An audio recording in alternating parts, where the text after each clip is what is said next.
kant kan je doen. Maar misschien doe jij er ook uit? Pas op, hè, dat je niet valt, hè.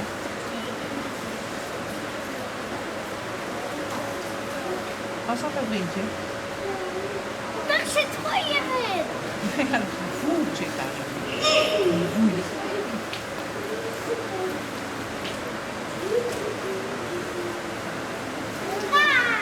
Kijk een andere.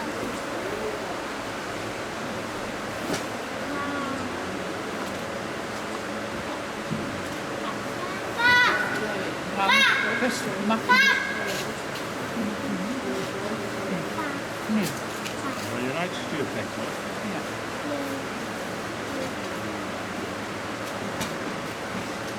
Zo gaat de man nog maken.